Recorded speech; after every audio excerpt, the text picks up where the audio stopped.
Alright, absolutely Vineet, बहुत बहुत शुक्रिया आज इस रिपोर्ट पे और डिटेल से हमारे व्यूअर्स को समझाने के लिए कि कैसे वैल्यू अनलॉक होगी अदानी एंटरप्राइज के स्टॉक में। अदानी पोर्ट यहां से डबल हो सकता है, ये विनीत को लगता है।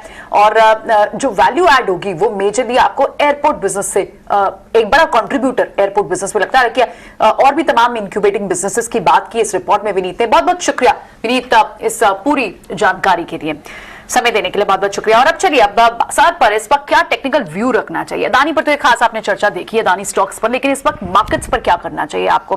क्या बाजार आज थोड़ी बहुत प्रॉफिट बुकिंग के मोड में है, रिबाउंड दिखा देगा? कौन से स्पेसेस अभी भी चल रहे हैं और कहां बेट करनी चाहिए? हमारे टेक्निकल एक्सपर्ट्स हमारे साथ हिमेन कपाडिया, नरेश मिरानी और राजेश पालविया और साथ ही हमारे साथ कुणाल बोथरा भी स्टूडियो से जुड़ेंगे। तो चलिए पहले नरेश से शुरुआत करते हैं। Naresh, good afternoon.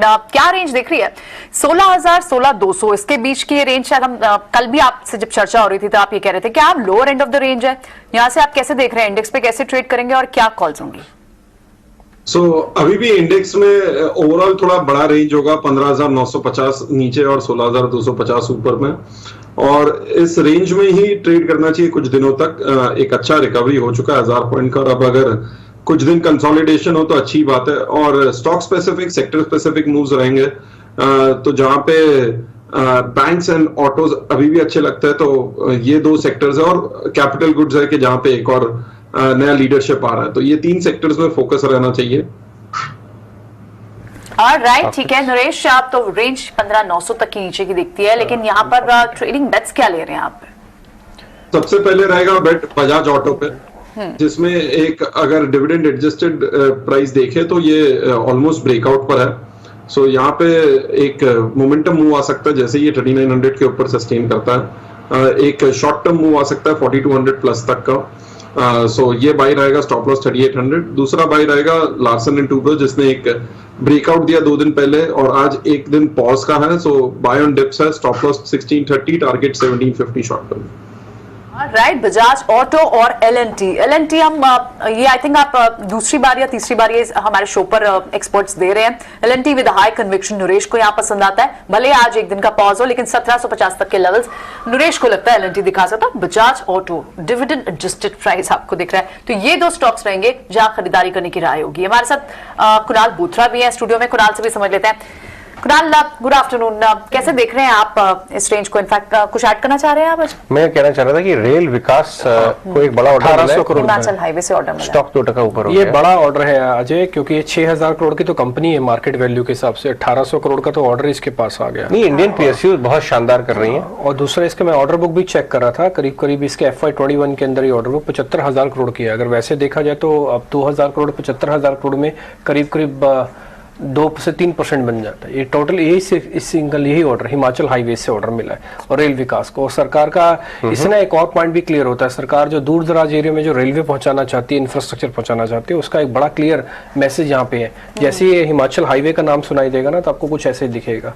खैर, आप कुछ बता रहे थे प्रियंका। बिल्कुल, कुणाल से बात कर रहे थे हम डिम्पी कि अब कुणाल को क्या यार रेंज दिख रही है और क्या रहेंगी उनकी ट्रेडिंग में? आपने भी एल&टी दिया था, एल&टी देके फिर से नरेश भी दे रहे हैं, तो कन्विक्शन तो और स्ट्रांग हो रही होगी एल&टी पर। हाँ, आई थिंक एल&टी में काफी अच्छा ब्रेकआउट है। हमने जो लास्ट वीक में देखा था कि जो सिंगल डे कैंडलस्टिक मूव थी वो बहुत ज्यादा स्ट्रॉन्ग थी एल&टी में। हालांकि स्टॉक को फॉलो थ्रू प्राइस एक्शन नहीं मिला है, बट स्टॉक साइडवेज गया है, 10-20 पॉइंट्स के रेंज पे चला गया, तो ये भी एक इंडिकेशन है कि शायद स्टॉक एक नए रेंज में माइग्रेट करने की ट्राई कर रहा है। इंडेक्स पे मेरा व्यू ऑलमोस्ट सिमिलर ही है कि मैं भी एक्सपेक्ट कर रहा हूँ कि इंडेक्स कंसोलिडेट कर सकता है। इंडिया विक्स जब तक डाउन है 18.5 19 के आसपास है, तब तक मेरे अनुमान से बायस अभी भी बुलिश ही होना चाहिए इंडेक्स पे। अब 15,950 पे बाय करो, 16,000 पे बाय करो, ये तो एक डिपेंड करता है रिस्क रिवॉर्ड पे, या ideally in such kind of scenario breakout के लिए वेट करना चाहिए। वो बहुत बेटर स्ट्रैटेजी हो सकती है, बिकॉज अगर 16,250 आने में 3 से 4 दिन लग जाते हैं तो पॉसिबल हो सकता है कि इंडेक्स और ज्यादा कंसोलिडेट करे, तो टाइम फैक्टर बहुत इंपॉर्टेंट होता है।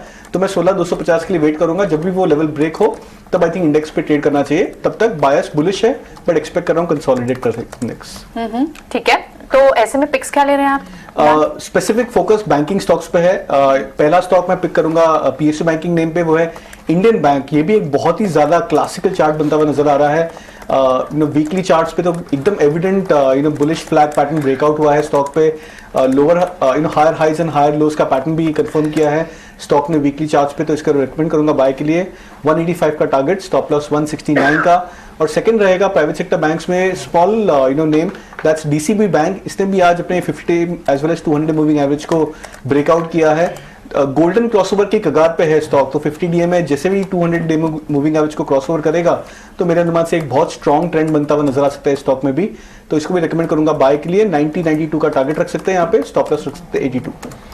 ओके, डीसीबी बैंक बड़े गजब के आप अतरंगी स्टॉक आजकल कुणाल निकाल के ला रहे हैं, कोई बात ही नहीं कर रहे इंडियन बैंक, डीसीबी, हाँ मतलब कमाल है। पहले एसआरएफ, उसके बाद दीपक नाइट्रेट भी लोग भूल गए थे। अब बैंक्स में सब भूले बिसरे गीत जैसे हुआ करते थे, भूले बिसरे स्टॉक्स को आप निकाल के ला रहे हैं।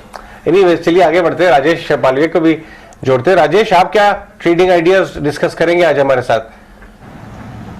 Good afternoon Ajay ji, good afternoon everyone. So trading idea में पहला स्टॉक तो पीएसयू बैंक से रहेगा और उसमें हमें एसबीआई का सेटअप काफी अट्रैक्टिव लग रहा है। पिछले दो ट्रेडिंग सेशन में भी देखे तो स्टॉक एक नैरो रेंज में कंसोलिडेट होते हुए दिखा और आज भी थ्रू आउट द सेशन देखे तो एक रेंज में कंसोलिडेट होते हुए दिख रहा है। लेकिन जहां पे बैंक निफ्टी का आउट परफॉर्मेंस है, बैंकिंग सेक्टर हमें लगता है यहाँ से एक अच्छा अपमूव कंटिन्यू करते हुए दिख सकते हैं। तो एसबीआई में हमारा टारगेट हम एक्सपेक्ट कर रहे हैं शॉर्ट टर्म में आना चाहिए करीब 515 तक का, 478 के स्टॉप लॉस से बाय करने की सलाह है। जो दूसरा स्टॉक यहाँ पे हम बाय करने की सलाह देंगे वो रहेगा ट्रेंट का। इसको हम पहले भी यहाँ पे रिकमेंड कर चुके हैं, लेकिन जिस तरीके से इसके फॉर्मेशन बने और एक कंटिन्यूटी ऑफ अप ट्रेंड यहाँ पे जिस तरीके से विजिबल है डेली वीकली सेटअप के हिसाब से स्टॉक में देखें तो जो फॉर्मेशन बन रहे हैं अब यहाँ पे हमें लगता है कि इसके जो नेक्स्ट टारगेट होना चाहिए 1250 1260 तक की अपसाइड के टारगेट इसमें आते हुए दिख सकते हैं। तो ट्रेंड पे 1180 के स्टॉप लॉस से बाय करने की सलाह है।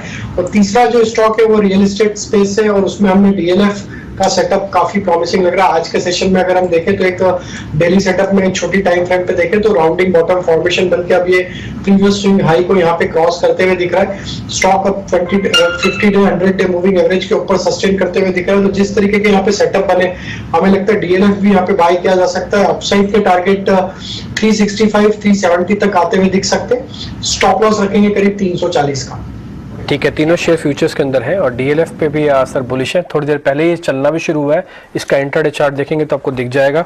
एसबीआई है एक शेयर बड़ा इंटरेस्टिंग से, ओबरॉय भी, यस ओबरॉय का आप इंट्राडे ग्राफ देखिए, अभी वहां पे ऐसा लग रहा है कि रियल एस्टेट में, इनफैक्ट हम रियल एस्टेट, ये देखिए ओबरॉय लास्ट 15 मिनट में ही इसमें काफी अच्छा मूवमेंट आया। डीएलएफ का भी जरा इंट्राडे लेके आइए डायरेक्टर साहब। एक्चुअली इंडेक्स पूरा डेज हाई पे आ गया है और आज हमने एक बहुत बड़ा इंटरव्यू किया है जिसमें अभिषेक लोधा जो सबसे बड़ी रियल एस्टेट कंपनी है उनके मालिक ये बात कह रहे हैं कि इंडिया में एक सुपर साइकिल रियल एस्टेट का शुरू हो रहा है। आप कुछ कह रहे थे? बिल्कुल, मैं इसमें ये भी कह रहा था कि इससे ना 22 सेक्टर भी कनेक्टेड है रियल एस्टेट से। तो आप ये मानिए अगर ये बड़ा इंजन चलता है तो देश की जीडीपी पे असर आएगा और साथ ही देश के 22 बड़े ऐसे सेक्टर जिस पर सीधी से निर्भर है वो सब भी आपको चलते हुए दिखेंगे। और एक और इंटरेस्टिंग बात आ जाए कि लिस्टेड कंपनीज अगर आप रियल एस्टेट में देख रहे हैं ना तो वो बेहद कम है। तो इसका भी बेनिफिट आएगा कि अगर जो भी ग्रोथ आएगा इन सभी लिस्टेड ऑर्गेनाइज्ड प्लेयर के अंदर आपको ज्यादा अच्छा देखने को मिलेगा। खैर आगे बढ़ते हैं, हेमंत कपाड़ी भी इस बीच हमारे साथ जुड़ रहे हैं, उनसे करते हैं बातचीत। हेमंत, बहुत शुक्रिया, थैंक यू वेरी मच समय देने के लिए। आप अपने जरा ट्रेडिंग कॉल्स बताएंगे, आपके ट्रेडिंग कॉल्स क्या है? वेरी गुड आफ्टरनून आभार किशोर में बताने।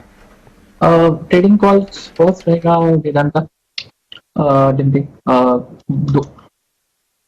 232 हो गया अभी, कंडीशनल है 228 की एंट्री, 222 का स्टॉप लॉस, 240 का टारगेट डिम्पी।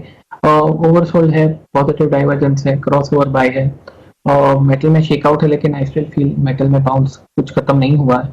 1-2 दिन के बाद वापस रिकवर होंगे मेटल स्टॉक्स और वेदांता शुड डू वेल। दूसरा स्टॉक डिम्पी है आईआरसीटीसी। आईआरसीटीसी लॉजिक तो सेम ही है, बहुत ही बुरी तरह से पिटा हुआ है, ओवरसोल्ड है, 3 राउंड्स ऑफ पॉजिटिव डाइवर्जेंसेस, तो इसमें बनता है बाउंस। 585 की एंट्री, 570 का स्टॉप लॉस और 615 का टारगेट।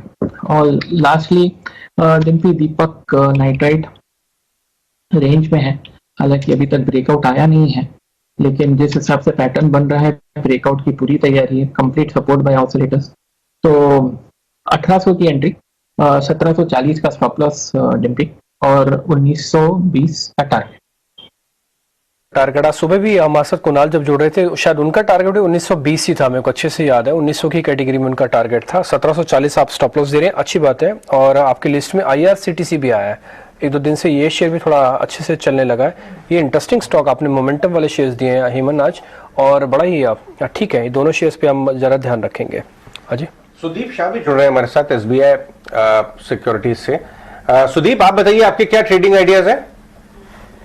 जी अजय जी, पहला ट्रेडिंग आइडिया रहेगा हमारा डिक्सन पे। हमने देख रहे हैं ये स्टॉक पिछले 5 दिनों के 5 वीक के ब्रेकआउट विटनेस हुआ है इसमें वॉल्यूम्स के साथ, और इसमें हायर बॉटम फॉर्मेशन हम देख रहे हैं। तो यहाँ ये दिख रहा है कि यहाँ पे मोमेंटम थोड़ा पॉजिटिव बन रहा है, और निफ्टी से ये आउट परफॉर्म कर रहा है, और अपने की मूविंग एवरेजेस एट 20-50 DMA के ऊपर सस्टेन कर रहा है। और आज इसमें हमने कम से कम 7-8% का ओपन इंटरेस्ट बिल्टअप भी देखा है लॉन्ग साइड पे। तो हमें लग रहा है जब तक ये स्टॉक 3800 के ऊपर है तो ये स्टॉक 4000-4050 तक जा सकता है पोजिशनली, और भी इसमें हमें अपसाइड दिख सकता है, but one level at a time. 4050 तक पहला टारगेट दिख रहा है, उसके ऊपर सस्टेन करेगा तो हम इससे ट्रेड कर सकते हैं।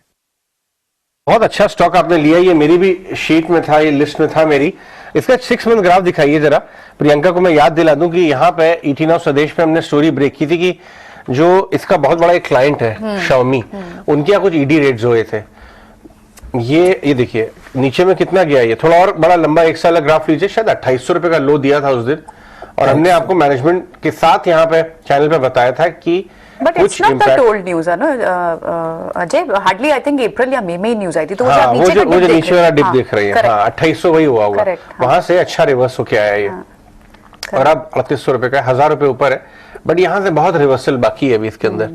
और ये तो जो मूव इसने जब अपने स्प्लिट से पहले जो दिखाई थी, और ये जब एक बार भागता है तो जिस तरह की मूव दिखाता है फॉर श्योर। तो ये सुदीप का एक ट्रेडिंग पिक में से एक तो डिक्सन है। सुदीप, आपकी और रेस्ट ऑफ द कॉल्स क्या होंगी? मेरी दूसरी कॉल है जुबिलेंट फूड पे।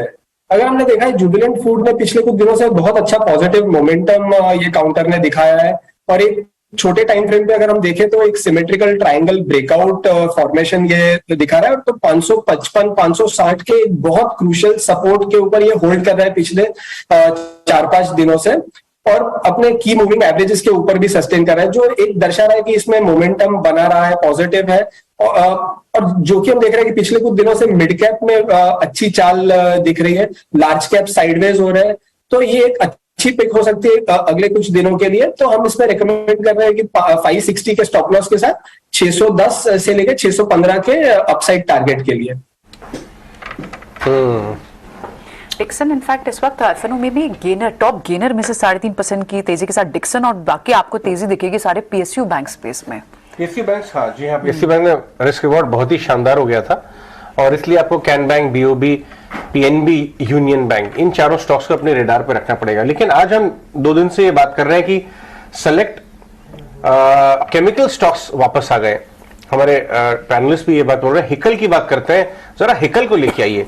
और ये बीटन डाउन स्टॉक्स की जो SRF, दीपक नाइट्रेट की हम बात करें और हिकल की बात ना करें, हाइकल की, वो हो ही नहीं सकता। उसके प्लांट में भी बहुत पोल्यूशन या बहुत बड़े इश्यूज हो गए थे, जिसकी वजह से गुजरात में प्लांट बहुत टाइम तक बंद रहा था, मैनेजमेंट भी कुछ दिन तक अवेलेबल नहीं थे।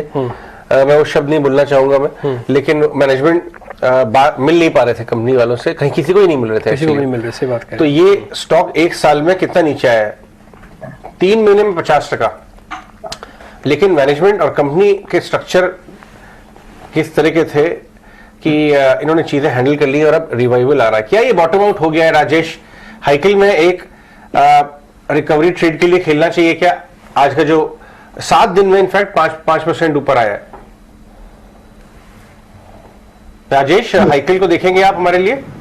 या सो अजय जी देखिए, स्टॉक तो काफी ओवरसोल्ड था और वहां से रिकवरी का ट्रेड जरूर बना है। स्टॉक में अगर देखें तो ये रिकवरी जो बनी अब यहाँ पे एग्जैक्ट अब ये 20 डे मूविंग एवरेज को आज के सेशन में क्रॉस करके सस्टेन करते हुए दिख रहा है। तो हमें लगता है ये अर्ली इंडिकेशन है कि यहाँ से एक रिकवरी का ट्रेड कंटिन्यू होते हुए दिख सकता है। बट हमें लगता है कि अभी भी यहाँ पे ओवरऑल इसका स्ट्रक्चर देखें तो वीक ही है। जब तक ये स्टॉक 300 के लेवल को क्रॉस नहीं करेगा, जब तक हमें लगता है कि थोड़ा उछाल में वापस इसमें सप्लाई बनते हुए दिख सकता है। बट यहाँ पे पे ट्रेडिंग पॉइंट ऑफ व्यू से जरूर एक अपॉर्चुनिटी बन सकती है, क्योंकि पूरे सेगमेंट में ही देखें तो एक अच्छा बाइंग का इंटरेस्ट पिछले 2-3 ट्रेडिंग सेशन से देखने को मिला। सारे स्टॉक्स इस सेगमेंट के सेक्टर के एक अच्छा बाइंग इंटरेस्ट यहाँ पे दिखाते हुए दिख रहे।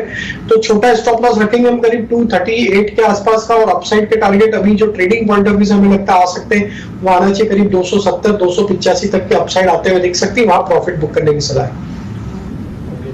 इस बीच आप एक खबर देख पा रहे होंगे, ग्रुप ऑफ मिनिस्टर्स की एक बैठक होनी थी आज, जिसमें कैसीनो और ऑनलाइन गेमिंग और हॉर्स रेसिंग के ऊपर टैक्स लगे, कितना लगे, इस चीज को लेकर चर्चा होनी थी। ये बाद में जीएसटी काउंसिल के पास जाता, फाइनल फैसला जीएसटी काउंसिल ही करती, लेकिन यूएम से भी कुछ खबरें आ जाती हैं। तो अभी तक ये पता लगा कि बैठक तो खत्म हो गई है और शायद अभी कोई फैसला लिया नहीं गया है। तो वैसे इसका कोई फाइनल वर्डिक्ट ये नहीं होता, फाइनल वर्डिक्ट तो जीएसटी काउंसिल ही बताता, लेकिन फिर भी शेयर जो रिएक्शन दे रहा है या शेयर जो रिएक्शन देंगे आगे चल के भी, उस पर आप थोड़ा उतार चढ़ाव वैसे ही देखेंगे, लिमिटेड होगा, इससे कुछ ज्यादा निकाला ना जाए, कम से कम इस तरह की खबर से तो यही समझ में आ रहा है आपको। बिल्कुल। एक बार आईटी स्टॉक्स को देख लेते हैं कि वहां क्या कोई बिफोर द रिजल्ट्स माइंडट्री जैसे स्टॉक्स में, टाटा एलेक्सी, इनके रिजल्ट्स हैं इस हफ्ते। इस वक्त आप जो ट्रेंड देख रहे हैं ना, लार्ज कैप आईटी तो इस वक्त प्रेशर में है, इन्फोसिस, एचसीएल और विप्रो जैसे स्टॉक्स हो, लेकिन आपको on the contrary mid cap IT में वहां पर फिर भी आपको बाइंग मोमेंटम दिख रहा है। कोफोर्ज हो, एल&टी इन्फो हो, माइंडट्री हो, माइंडट्री के कल रिजल्ट्स भी हैं, एचसीएल टेक तो आज रिजल्ट से पहले प्रेशर में है, लेकिन माइंडट्री यहाँ क्या कोई ट्रेडिंग बैक ली जा सकती है सुदीप? सुदीप, ये सवाल आपके लिए। जी, माइंडट्री अगर हम ये देखें तो पिछले कुछ हफ्तों से एक रेंज में ट्रेड कर रहा है, 3100 ऊपर की तरफ, 3050, 3100 ऊपर की तरफ, और नीचे की तरफ 2780, 2800। तो ये लोअर टॉप लोअर बॉटम पिछले कुछ दिनों से बना रहा था, पर आज ये अपना जो ट्रेंड, नेगेटिव ट्रेंड है, ये उससे हमें एक हल्का सा रिवर्सल दिख रहा है, पर ये रिजल्ट के पहले भी एक एंटीसिपेटरी मूव हो सकता है।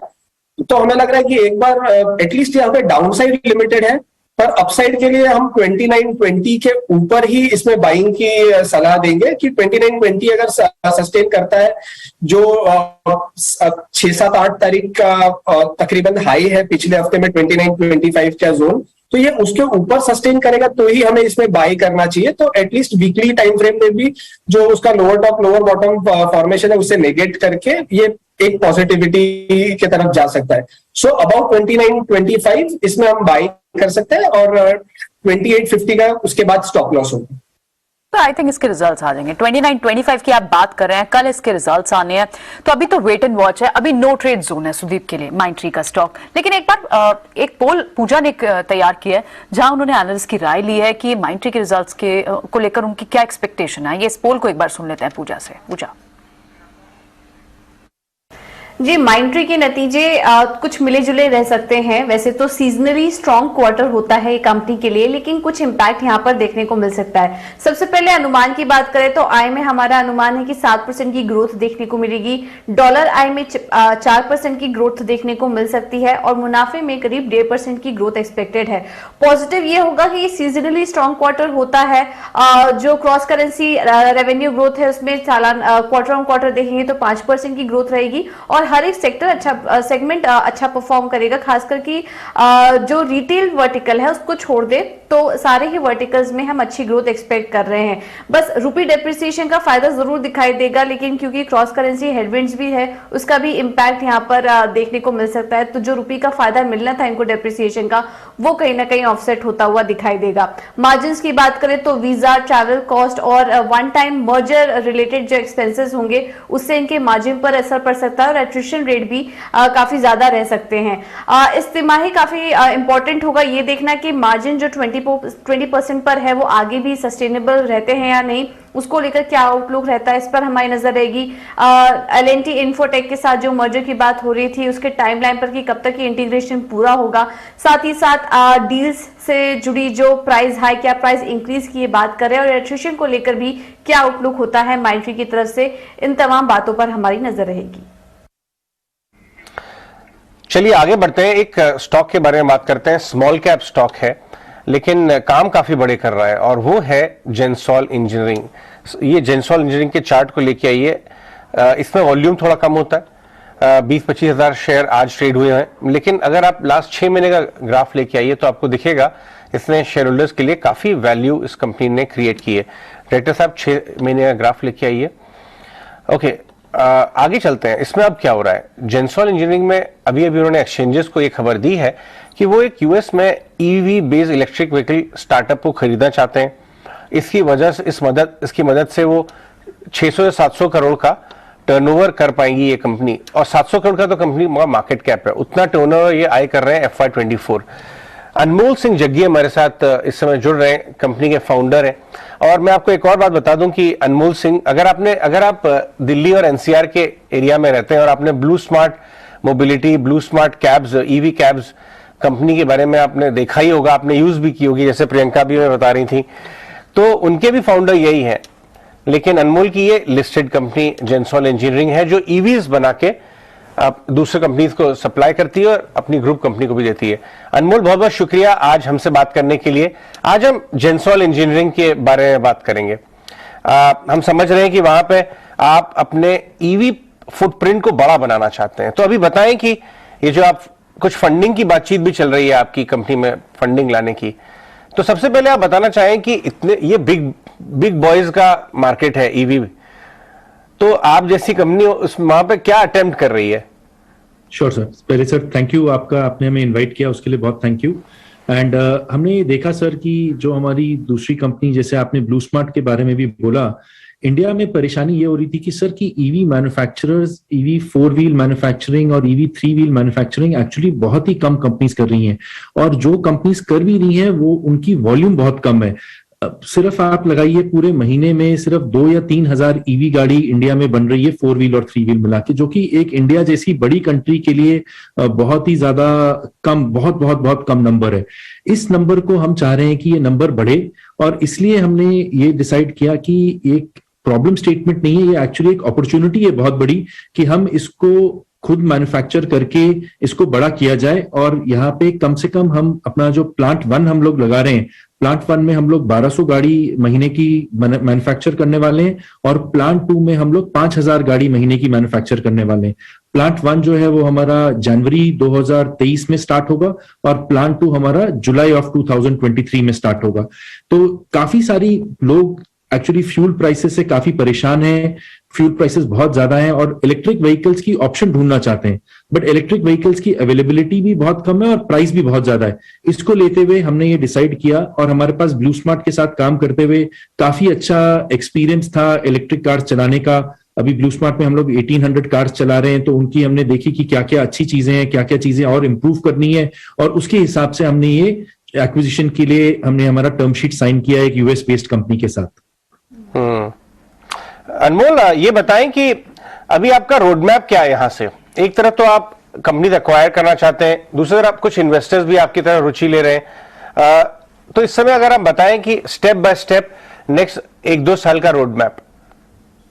सर जैसे सबसे पहले तो हमारा प्लांट 1, हमारा पहले तो मैं इससे स्टार्ट करूंगा कि हमारा ईपीसी का जो सोलर ईपीसी का जो बिजनेस है वो भी काफी बूम कर रहा है। आपने देखा होगा हमने ईयर ऑन ईयर हमारे सोलर ईपीसी के बिजनेस में भी काफी अच्छे रिजल्ट्स दिखलाए हैं। ऑलमोस्ट हमारा प्रॉफिट्स जो 2021 से 2022 के कंपैरिजन में 3 टाइम्स हमारा प्रॉफिट आया। वैसे ही इस साल भी हमको लगता है कि सोलर का जो हमारा कोर बिजनेस है वो काफी अच्छा करेगा, और उसमें भी हम लोग काफी ग्रोथ देख रहे हैं। दूसरा आता है हमारा ईवी का प्लान। ईवी के प्लान में पहले हमारा प्लांट 1 1000 गाड़ी 1200 गाड़ी पर महीने के हिसाब से जनवरी में स्टार्ट होगा, और 2 जुलाई में स्टार्ट होगा 5000 गाड़ी के हिसाब 5000 गाड़ी पर मंथ। ये हमको लगभग 600 to 700 करोड़ रुपीस FY24 के अंदर रेवेन्यू देगा एडिशनल, और लगभग FY25 में 1500 करोड़ का रेवेन्यू आएगा ईवी डिवीजन से। तो ये हमारे ईवी डिवीजन के अंदर प्लान है।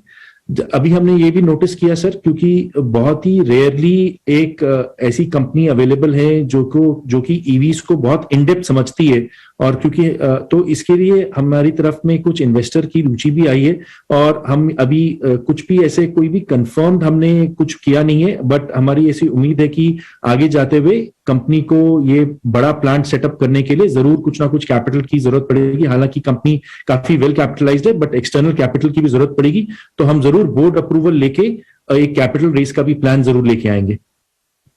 एक और चीज आपसे जानना चाहेंगे अनमोल, बिल्कुल आपने बताया कि यहाँ पर कुछ कैपेक्स तो लगेगा और आप फंड रेजिंग भी करेंगे, लेकिन ये जो ये स्पेशल गाड़ी जो व्हीकल जो आप बना रहे हैं वो किस प्राइस रेंज में आ सकती है, क्या डिफरेंट फीचर्स होंगे? ईवीज तो और भी कंपनीज बना रही है और बड़ी बड़ी कंपनीज बना रही है, तो ये स्टैंड आउट कैसे करेगी? क्या कुछ आप थोड़ी डिटेल्स इस बारे में शेयर कर सकते हैं? तो पहली बात, जो 2 सवाल सारे कस्टमर्स पूछते हैं, वो पहले 2 सवाल होते हैं कि कितना रेंज आएगी। तो इस गाड़ी की लगभग पहला मॉडल जो हम रिलीज करेंगे उसकी 200 किलोमीटर के ऊपर की रेंज है, और इसकी चार्जिंग टाइम, जो दूसरा सवाल सब लोग पूछते हैं, इसका चार्जिंग टाइम लगभग 2 घंटे होने वाला है। तो ये 200 किलोमीटर की 2 घंटे में चार्ज होने वाली गाड़ी होने वाली है। हमारा जो इनिशियल एरिया हम जिस पे अटैक करना चाहते हैं वो है हैचबैक सेगमेंट। हैचबैक सेगमेंट आप देखेंगे जिसको वैगनार का सेगमेंट बोला जाता है, जो कि आम आदमी की एक गाड़ी होती है। लगभग 8 से 10 लाख रुपए की एक गाड़ी ऑन रोड आती है, जिसको हैचबैक सेगमेंट कहा जाता है। वो इंडिया में सबसे पॉपुलर सेगमेंट है, और काफी लोग इंडिया में 60-70% लोग जो हैं वो हैचबैक सेगमेंट ड्राइव करते हैं। तो हमारी पहली गाड़ी जो आ रही है वो हैचबैक सेगमेंट में आ रही है, और जो मैंने आपको प्राइस बताया उससे हल्के कम प्राइस में आएगी। Alright, absolutely. बहुत बहुत शुक्रिया अनमोल, आज हमें समय देने के लिए, और ये सारे सारे क्वेश्चंस पर अपना आंसर रखने के लिए, बिजनेस आउटलुक शेयर करने के लिए, और ये सारे इंसाइट्स देने के लिए बहुत बहुत शुक्रिया आपका। All the best to your ventures ahead. चलिए, तो ये तो एक बहुत ही यूनिक मॉडल भी था, और एक ऐसी कंपनी जो actually Ajay, it is very surprising, 1 साल का प्रदर्शन लगभग 450% का रिटर्न इस स्टॉक ने दिया है जिंसॉल इंजीनियरिंग। स्मॉल कैप है ये, और स्मॉल कैप जब रीरेट होते हैं तो ऐसे ही चलते हैं। लेकिन इनके सामने ये इंटीग्रेटेड कंपनी है, सामने एक कंपनी है जो ब्लू स्मार्ट इनकी ग्रुप कंपनी है, तो ये जो भी गाड़ियां बनाएंगे वहां लग जाएगी, और प्लस दूसरों को बताएंगे। और ईवी स्पेस में आप देख ही रही है, एनटीपीसी जैसा स्टॉक रिन्यूएबल्स में स्टेक सेल के चक्कर में 3 दिन से चल रहा है। जरा लेके आइए, आज हमने एनटीपीसी रिन्यूएबल्स के एमडी से बात भी की थी। आज भी एनटीपीसी टॉप गेनर था थोड़ी देर पहले तक। एनटीपीसी का ग्राफ लेके आइए डायरेक्टर साहब। कल हमने देखा उधर ऑटो में एमएनएम रीरेट हो गया ईवी से चलते, 2.5% एनटीपीसी ऊपर है रिन्यूएबल्स में। तो ये रिन्यूएबल्स में जो वैल्यू अनलॉकिंग हो रही है, ईवीज में जो वैल्यू अनलॉकिंग हो रही है, इसको बाजार काफी चेज कर रहा है, चाहे वो स्मॉल कैप हो चाहे वो लार्ज कैप हो। इनफैक्ट आइए हम सुनते हैं एनटीपीसी के जो मैनेजमेंट थे, एनटीपीसी रिन्यूएबल्स के मैनेजमेंट, उन्होंने क्या बताया, कैसा कारोबार चल रहा है, और क्यों स्ट्रीट अभी कोई वैल्यू असाइन नहीं करती है। जहां वो ट्रांजैक्शन होगा ये स्टॉक बज करने का और जगह। ओके, अभी हम थोड़ी देर में उस बाइट को लेके आएंगे, लेकिन हम राजेश पालिया के पास चलते हैं। राजेश, एनटीपीसी देखिए जरा, करीब 2.5% ऊपर है डेज हाई पे, क्या लेवल्स नजर आते हैं? तो अजय जी देखें तो स्टॉक में ये 3rd कंसेक्यूटिव वीक है जहां पे स्टॉक एक अच्छा अप ट्रेंड कंटिन्यू करते हुए दिख रहा है और हायर हाई फॉर्मेशन बनते हुए दिख रहे हैं। स्टॉक में देखें जो पिछले दिनों में जो एक लोअर साइड से रिकवरी बनी है, उसमें स्टॉक ने अब अपने 50 day, 100 day, even 200 day moving average के ऊपर स्टॉक सस्टेन करते हुए दिख रहा है। तो हमें लगता है short to medium term perspective से भी स्टॉक में एक स्ट्रेंथ तो यहाँ पे बनी हुई है, और जिस तरीके के रिकवरी के ट्रेड पिछले 2 हफ्ते से यहाँ पे कंटिन्यू होते हुए दिख रहे हैं, हमें लगता है यहाँ पे बने रहना चाहिए। और अपसाइड के टारगेट इमीडिएट हमें जो लगता है वो आ सकते हैं करीब 156 से 158 तक के, वो एक इसका रेजिस्टेंस जोन है। अगर 158 को क्रॉस करेगा तो फिर फर्दर यहाँ से और स्कोप बनता है फर्दर अप मूव के लिए, जो कि इसको 175 की रेंज में भी लेके जा सकता है। बट हमें लगता है कि अभी जिन्होंने भी लोअर साइड पे बाय किया 158 के आसपास अगर स्टॉक आता है तो वहां थोड़ा प्रॉफिट बुक करें। स्टॉप लॉस रखें अब करीब यहाँ पे 142 के आसपास। कुछ एक ऐसे शेयर्स भी मार्केट के अंदर आ रहे हैं जहां पर गिरावट 2-3 दिन से बढ़ी है, जैसे बीपीसीएल, आईओसी। एक बार आप आईओसी का चार्ट वापस से दिखाएं, और हेमन एक बार जरा आईओसी देख के बताइएगा इसके अंदर भी क्या करें। आईओसी डीएमपी चार्ट देखेंगे तो short term lower top lower bottom है, बोनस के बाद थोड़ा मोमेंटम लूज हो चुका है, और जो पुल बैक है वो शायद खत्म हो चुका है। वीकली चार्ट पे थोड़े इंडिकेटर्स ने कुछ स्ट्रेंथ बताया था, वो वापस फिजल आउट हो चुका है। और डिम्पी अगर आप मंथली चार्ट देखेंगे तो ऑलमोस्ट 1-1.5 साल के बाद मंथली चार्ट में MACD सेल आने के मूड में है। ये आने के मूड में इसलिए बोल रहा हूँ क्योंकि महीना खत्म नहीं हुआ है, महीने के एंड तक चेंज भी हो सकता है, लेकिन कुछ अच्छा दिख नहीं रहा है। इंट्राडे वो सोल्ड है, but positionally medium to long term weak ही है Dimpy ji IOC. IOC, BPCL सभी ऑयल मार्केटिंग कंपनीज अपनी गिरावट यहाँ पे देख रही है और एक मंथ के अंदर गिरावट 40% की है। बीपीसीएल पे तो आपको थोड़ा ज्यादा ध्यान रखना है। सरकार की महत्वाकांक्षी योजना थी इसको मोनेटाइज करना, हो ना पाया। अब सरकार फिर से कोशिश कर रही है। आप सोर्सेज तो ये कह रहे हैं कि बकायदा रिपोर्ट बन गई है, गवर्नमेंट जल्दी इसका पूरा अनाउंस कर देगी, पुराने वाले हर तरीके को बदल देगी। खैर ठीक है, बीपीसीएल पे हम नजर रखेंगे। वैसे भी आईओसी और बीपीसीएल के मुकाबले बीपीसीएल में ज्यादा अच्छा नुकसान है और कम नुकसान है, इस पे आप ध्यान रखें। आप अजय बता रहे थे जीआरएम भी थोड़े कम हुआ है, तो ये शेयर भी ठंडे हो गए। ये $30 वाला जो टॉप पे जीआरएम बना था वो नीचे आके आपका लगभग $11 हो गया है। तो इसलिए ये सारे रिफाइनिंग स्टॉक्स में लोगों को अब बहुत ज्यादा रुचि नहीं रही। लेकिन मिड कैप केमिकल स्टॉक्स, वहां देखिए आप, गैलेक्सी सर्फेक्टेंट सुबह भी बताया था, सुबह बात हुई थी, आज डेज हाई पे है। जरा लेके आइए डायरेक्टर साहब, गैलेक्सी सर्फेक्टेंट डेज हाई की तरफ जा रहा है वापस, ₹150 ऊपर है, 3000 का भाव है। सुदीप जरा इसके चार्ट्स को देख के बताएंगे, इसके अंदर ब्रेकआउट सा आता हुआ नजर आ रहा है। जी हाँ, अगर हम इसके वीकली चार्ट पे भी देखें तो ये अप्रैल के बाद इसने पहली बार 3000 के ऊपर सस्टेन करते हुए नजर आ रहा है और एक अच्छा सा कंसोलिडेशन पिछले 30-40 दिन में हमने देखा है, 2800 नीचे के तरफ और 2800 और 3000 के बीच में। और ये कंसोलिडेशन के बाद अब ये ब्रेकआउट हो रहा है वॉल्यूम्स के साथ और ये अपने जो की मूविंग एवरेजेस है 20 डीएमए 50 डीएमए, ये उसके ऊपर सस्टेन भी कर रहा है। तो एक पॉजिटिव मोमेंटम इसके अंदर दिखाई दे रहा है और इसमें केमिकल स्टॉक्स में हम देख रहे हैं आज एसआरएफ है, पीआई इंडस्ट्रीज है, दूसरे भी स्टॉक्स है जहां पे हमें एक अच्छी मूवमेंट दिख रही है अगेंस्ट द मार्केट जब निफ्टी वीक है। तो ये लग रहा है यहाँ पे एक बाइंग करी जा सकती है, 2930 का एक स्टॉप लॉस एंड ऊपर की तरफ 3150 3200 के लेवल्स हम देख सकते हैं। तरफ से करीब 40 पर निफ्टी ने खो दिए एक झटके के अंदर, लेकिन रेंज का ब्रेकडाउन नहीं है। रेंज ब्रेकडाउन होगा 16000 के टूटने पर। आज फिर से वही 16100 यानी कि अभी जो भाव है 16550 ये बेस है और 16200-250 एक रेजिस्टेंस है। अभी आपने सभी एक्सपर्ट्स को बोलते हुए सुना था कि वो जब तक इस रेंज का ब्रेकडाउन या ब्रेकआउट नहीं होगा तब तक तो इंडाइसिस के अंदर ना ही ट्रेड करें, वो ज्यादा ठीक है। स्टॉक स्पेसिफिक हो जाए वो मूवमेंट अच्छा है। राजेश जी, अभी थोड़ी देर पहले ना आपकी एक कॉल थी, उसमें एसबीआई आपने शामिल किया था। एक्चुअली मैं उसी समय पूछना चाहता था, मौका नहीं लग पाया। मेरे को ये बात बताइए, एसबीआई को यहीं पे प्लस करना है या थोड़ा डिप में प्लस करें, क्योंकि शेयर थोड़ा सा साइडवेज सा हो गया है ये। तो डिम्पी जी देखिए, अगर इसको वीकली टाइम फ्रेम पे एनालाइज करें तो स्टॉक के ब्रेकआउट तो ऑलरेडी है और स्टॉक को नियर टर्म सेटअप के हिसाब से देखें तो 3 दिनों से एक म्यूटेड प्राइस एक्शन यहाँ पे देखने को मिल रहा है। काफी टाइट रेंज में स्टॉक ट्रेड करते हुए दिख रहा है और जिस तरीके से स्टॉक का सेटअप बना हुआ है हमें लगता है कि यहाँ पे भी ऐड किया जा सकता है और अपसाइड यहाँ पे हमें लगता है कंटिन्यू होते हुए दिखेगी, क्योंकि एक लार्ज कैप स्टॉक अगर ये इस तरीके का बिहेवियर अगर हमें देखने को मिल रहा है पिछले 3 सेशन से, तो हमें लगता है अब यहाँ पे कहीं ना कहीं प्राइस एक्शन अब ड्यू है और जिस तरीके के फॉर्मेशन है, स्ट्रेंथ यहाँ पे विजिबल है इंडिकेटर फ्रंट से और बाकी दूसरे फैक्टर्स में, तो हमें लगता है कि बाय अभी भी किया जा सकता है। डिप आती तो भी ऐड करें। 480 इसका एक अच्छा सपोर्ट एरिया है, वो स्टॉप लॉस रख के इसको पोजिशनल भी बाय किया जा सकता है 515-520 के अपसाइड के लिए। ठीक है, तो एसबीआई पर एक ये व्यू राजेश का। हालांकि आज पीएसयू बैंक्स की तो कई सारी कॉल्स हम देख रहे हैं कि एक्सपर्ट्स दे रहे हैं। एक और स्पेस आज, क्योंकि आज ब्रोकरेज हाउस की रिपोर्ट्स आई थी, अपोलो हॉस्पिटल में सीएलएसए की आई, स्टार हेल्थ पर हम 2 दिन से रिपोर्ट्स ट्रैक कर रहे हैं कि वहां आ रही है और आप बड़े अपसाइड भी देख रहे हैं। अपोलो हॉस्पिटल यहाँ पर कैसी मूव दिखती है आपको हिमेन? क्या आपको लगता है कि ये ट्रेडिंग के लिए अच्छे एंट्री लेवल्स दे रहा है? प्रियंका, यस एंड नो, अच्छे लेवल दे रहा है, लेकिन ये कुछ नॉन ट्रेडिंग सेशन के बाद एक थोड़ी सी रेजिस्टेंस मिली है प्रियंका। 4000 एक इम्पोर्टेंट रेजिस्टेंस है, उसके ऊपर बंद नहीं आया है, आज 4098 करके नीचे आया है, तो ये 3850 के आसपास एक मौका बन सकता है प्रियंका। और अगर आप चार्ट देखेंगे लास्ट कुछ 8 या 10 हफ्तों के, तो एक रेंज बहुत क्लियर सी बन चुकी है 3400 और 4000। तो 4000 पे रेजिस्टेंस है, रेजिस्टेंस आज फेस किया है। 3850 पे मुझे लग रहा है 150 रुपए की स्टॉप लॉस से एक पोजीशन ले सकते हैं, पोजिशनल कॉल। 4000 के ऊपर बंद आता है तो मिनिमम 4200, आई थिंक शायद 4350 तक भी अपसाइड हो सकती है प्रियंका।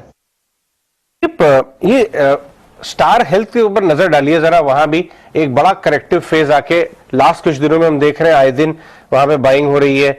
565 पे आ गया। जरा 6 महीने 3 महीने ग्राफ देखिए तो नीचे बॉटम बना के धीरे धीरे उठना वापस से शुरू हो गया है स्टार हेल्थ। सुदीप इसे बताएं, अगर लोग राइड कर रहे हैं इसको तो क्या लेवल्स बन सकते हैं? इस पे अगर कोई राइड कर रहा है तो मेरे हिसाब से यहाँ पे हम जो देख रहे हैं पिछले 3-4 सेशन में यहाँ पे एक higher top higher bottom formation दिख रहा है। निचले स्तरों से 480 से तकरीबन 590-595 तक का अपमूव देखा गया है और ये उसके बाद ये 550 जो इसका 20 DM है ये उसके ऊपर सस्टेन कर रहा है। पर आज ऊपरी स्तरों से हमें दिख रहा है यहाँ पे प्रॉफिट बुकिंग आ रही है। तो अगर कोई राइड कर रहा है तो इसमें 553 का एक स्टॉप लॉस रखे और क्योंकि अगर आप शॉर्ट टू मीडियम टर्म के चार्ट देखे तो इसमें नेगेटिव मोमेंटम ही था। ये पिछले 4-5 दिनों से ही इसमें हमने बाइंग देखी है। तो ये ऐसा ना हो कि ये हर बार सेल ऑन प्राइस जैसे होता है तो ये एक अपसाइड में 595 का एक रेजिस्टेंस बन रहा हो। तो 553 का एक सपोर्ट है और ये 553 के नीचे फिर से वापस 530-520 तक जा सकता है। तो जो अगर होल्ड कर रहे हैं उनके लिए मेरी ये सलाह रहेगी कि 553 के एक स्टॉप लॉस से इसमें होल्ड करें। 553 टूटता है तो इसमें से निकल जाए। तो ये आप एक रेंज का मार्केट बता रहे हैं और स्टार हेल्थ के बारे में आप बता रहे हैं, लेकिन इस बीच अगर आप वैसे इंडाइसिस को देख रहे हैं तो हम 16,100 के भी नीचे आ गए हैं। ऑलमोस्ट हम डे लो को वापस से टेस्ट कर रहे हैं। ये लास्ट का आधा घंटा बहुत इंपॉर्टेंट है। अब काम हो ही सिर्फ ओपनिंग और क्लोजिंग में रह गया है। दिन में तो आप जाइए, अपने जो आपको बिजली का बिल जमा करना है, पानी का बिल जमा करना है, करके आ जाओ। ऑनलाइन होता है, कौन से जमाने में? नहीं, वैसे अगर आपको कोई और काम, मान लीजिए चलो ठीक है बिजली का बिल नहीं करना, आपको कहीं जाना है, अपने बच्चे का स्कूल से लेके आना है, आपको लेसू में जाके लाइन में लगना पड़ता था। उनको वही दिन याद आ रहे हैं कॉलेज के। नहीं, चलो आपको ऐसा लग रहा है कि आपका बेटे का फंक्शन है, पेरेंट्स टीचर मीटिंग है, आपको जाना चाहिए तो आप हो आओ। इंडेक्स आपको वहीं मिलेगा, इंडेक्स नहीं हिल रहा है। राजेश जी, ये इंडेक्स वाले तो छुट्टी पे चले जाए कुछ दिनों के लिए। तो डिम्पी जी देखिए, डेटा बना रहा है, आ रहा है कि 16 काफी एग्रेसिव कॉल राइटिंग आज भी ऐड होते हुए दिखी। तो हमें लगता है वीकली एक्सपायरी के चलते 16,200-250 ये एक थोड़ा सा मजबूत हर्डल जैसा काम करेगा। थोड़ा कंसोलिडेशन हो रहा है लेकिन स्टॉक स्पेसिफिक एक्शन बिल्कुल बनी हुई है। और अगर हम देखें तो कल के सेशन के बाद से ही मिड कैप स्टॉक्स में भी एक अच्छी बाइंग इंटरेस्ट कल के सेशन में भी बनी थी। कल भी एडवांस डिक्लाइन रेशियो एक अच्छी पॉजिटिव साइड पे था। तो आज भी डेटा आना है इंडिया का और कल भी यूएस के इन्फ्लेशन के डेटा आने, तो उसके चलते मार्केट में थोड़ा सा एक कॉशियस व्यू लिया हुआ इंडेक्स पे। बट हमें लगता है कि मार्केट का जो स्ट्रक्चर बना हुआ, जब तक हम 16,000 के ऊपर 15,950 के ऊपर ट्रेड कर रहे हैं, जब तक हमें नहीं लगता कि कोई ऐसा डरने वाली बात है। अभी बैंक निफ्टी में भी जरूर एक करेक्शन हुआ है लेकिन 35,000 के ऊपर अभी भी हम ट्रेड कर रहे हैं। तो थोड़ा सा वोलेटाइल मार्केट है बिकॉज इवेंट के पहले थोड़ा सा कॉशियस मोड में मार्केट जाते हुए दिख रहा है। बट स्टॉक स्पेसिफिक एक्शन हमें लगता है कंटिन्यू होते हुए दिखेगी।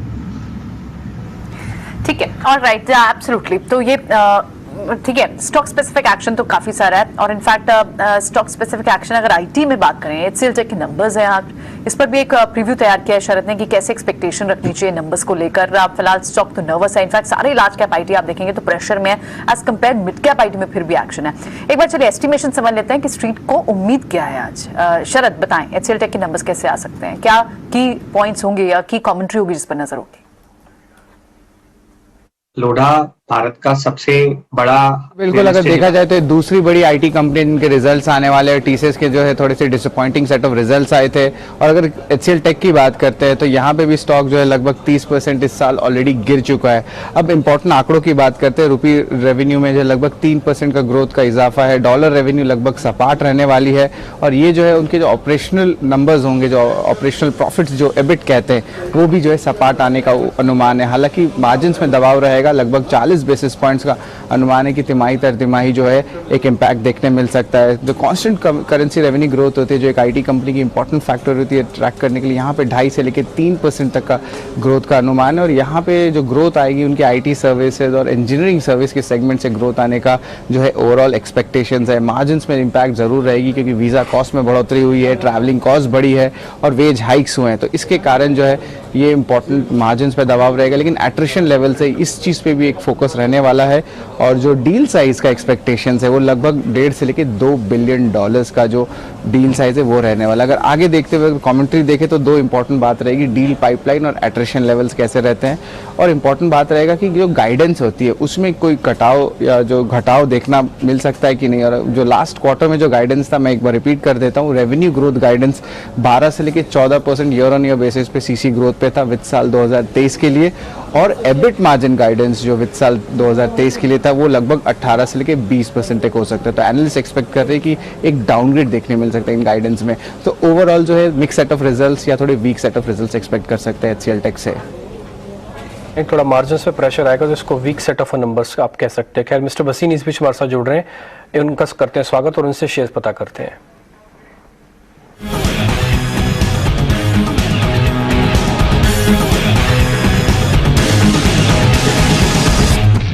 भसीन साहब बहुत बहुत शुक्रिया। सुबह आपकी बात बिल्कुल ठीक थी कि आप इंडेक्स को छोड़ दीजिए, सीधा सीधा शेयर्स पकड़िए और आपको मोमेंटम दिख ही रहा है। आज ऐसा शेयर भी चलता हुआ दिख रहा है जो रेयर चलता है, NTPC 2.5 से 3% इस तरह के मार्केट में भी दिख रहा है हमको।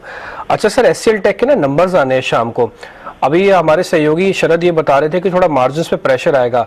सर इस पे आपका टेक क्या है? TCS ने भी यही बात की थी, अब इन्फोसिस के भी नंबर आगे चल के आएंगे सर। तो देखिए हाउस डिवाइडेड है, जिन्होंने ओवरवेट था जनवरी में वो 60% नीचे अंडरवेट हो गए। तो आप देख सकते हो कहाँ पैसा बनेगा।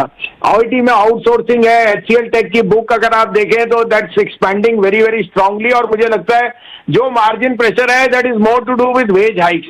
Once that evens out, there is enough demand. They are saying they don't have enough people, और वो एक टाइम बाउंड करेक्शन है। अब prices are giving you a favour. मैं तो आज की डेट में बहुत ओवरवेट हूँ HCL tech, persistent, tech Mahindra and Coforge. These are my top 4 buys. और आप देखना you will be surprised on the upside कल जब ये HCL टेक के नंबर्स आएंगे। आज भी परसिस्टेंट आउट परफॉर्म कर रहा है। मैं आपको बता रहा हूँ 4,500 का भाव हो जाएगा परसिस्टेंट का इसी साल में। अब आपके लिए 2 पिक्स हैं, आपको अपडेट भी दे दूं। SRF कल आपको दिया था 2175, 2240 हो गया, और साथ में अडानी पोर्ट 680 वाला 745 बिक गया। अब 2 पिक्स हैं आपके लिए, आप कहे तो मैं शुरू करूं। बिल्कुल पिक बताइएगा, लेकिन उससे पहले एक अपडेट मैं भी आपको दे देता हूं। अदानी पोर्ट को लेकर वेंचुरा सिक्योरिटीज ने एक रिसर्च की है। थोड़ी देर पहले विनीत हमारे साथ थे जो कि हेड ऑफ रिसर्च भी हैं, तो वो यही बता रहे थे कि अदानी पोर्ट तो डबल हो जाएगा यहाँ से। तो मैं भी आपको अपडेट दे दूं सर, अदानी पोर्ट आपका ही शेयर ये डबल हो सकता है। अच्छा अपने से अपने शेयर्स बताइए आप। तो लीजिए Chola finance, largest finance company, और आप देख रहे हैं कैसे Ashok Leyland, Tata motor, even Eicher is seeing extremely strong numbers as far as the CV cycle goes. और रिटेल जो सेकंड हैंड है वो और भी बेटर चल रहे हैं क्योंकि न्यू सप्लाई आने में। 622 रुपए में लीजिए, keep a stop loss of 606, target of 655 to 660 on Chola. Second pick would be McDowell's. I think unquestionably अब जो सीजन आ रहा है विद वर्ल्ड कप और ये जितना भी और मोमेंटम आ रहा है, और अब आगे की लाइनअप जो है, alcohol consumption is on the rise. As a disclosure मैं टी टोटलर हूँ, बट मुझे बहुत बढ़िया लगता है मैकडॉवेल, जो उनकी नई चेन है, नई मैनेजमेंट है। 810-12 में लीजिए, 788 का स्टॉप लॉस, 860 का टारगेट।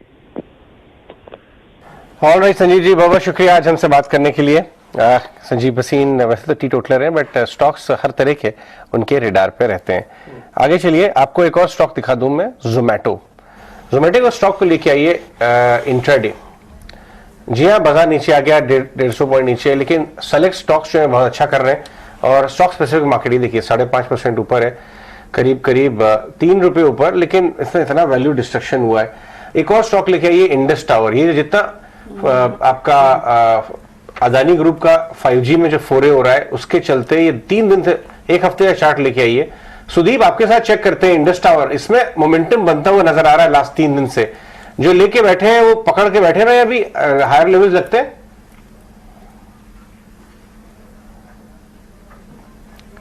Sudeep, Indus towers.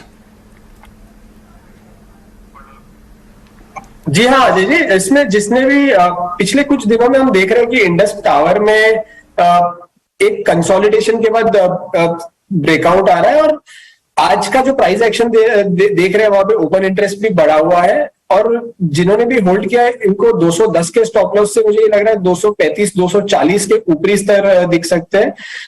पिछले 3-4 वीक का अगर प्राइस एक्शन भी हम देखें तो स्टेडीली अपने हायर बॉटम्स बना रहा है 200 205 210। तो ये स्टॉक में भले ये स्टॉक में क्या दूसरे मिड कैप्स की तरह आपको बड़ा मूव नहीं दिखता है for a long time, but जब भी आता है तो ये एक ही झटके में एक 10-15% का मूव देके फिर ये साइडवेज चल पड़ता है ये काउंटर।